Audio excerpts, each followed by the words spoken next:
Delighted to check in my team and get back to yours and be collaborative. Thank you. I'll yield back. Gentleman's time has expired. Chair recognizes the lady from California, Ms. Eshoo, for 5 minutes. Thank you, Madam Chairwoman. Mr. Chu, thank you for being here today.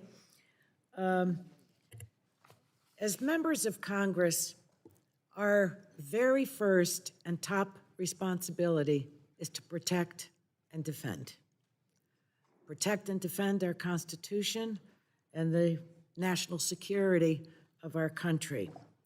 So I view this entire issue, now there are many parts of it that are not part of our national security, in my view, but first and foremost for our national security.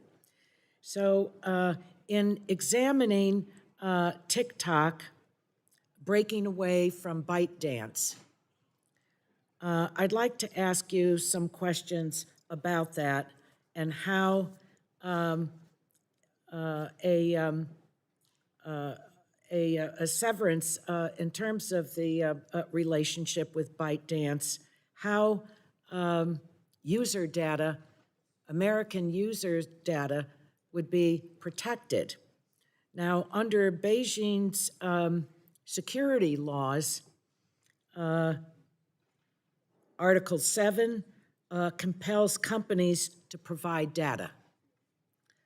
Article 10 makes the reach of the law extraterritorial.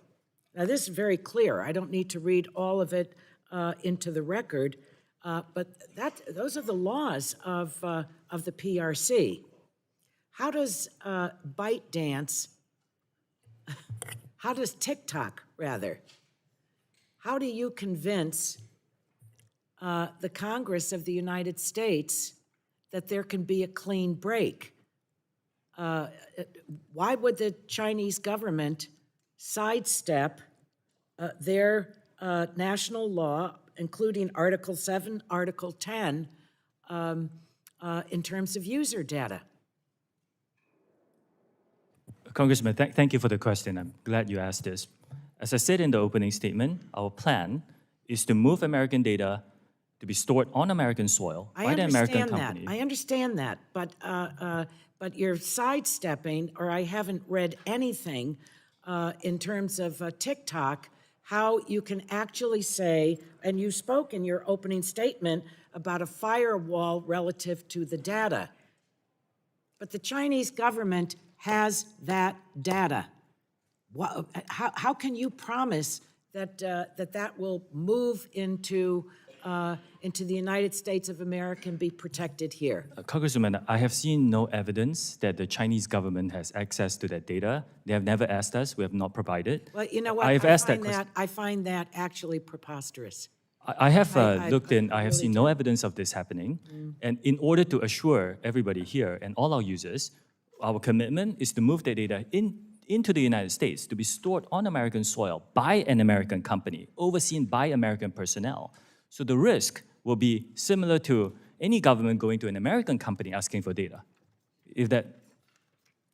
Well, I'm one that doesn't believe that there is really a private sector in China. And when you look at their national law and what specifically these two articles, Article 7 and Article 10, are very clear.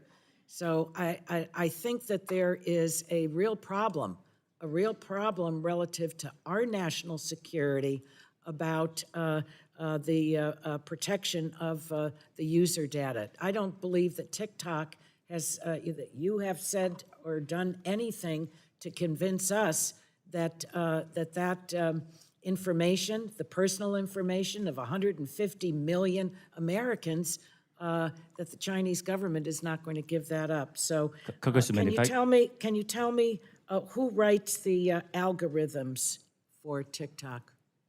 Today, the algorithm that powers the US user experience is running in the Oracle Cloud infrastructure.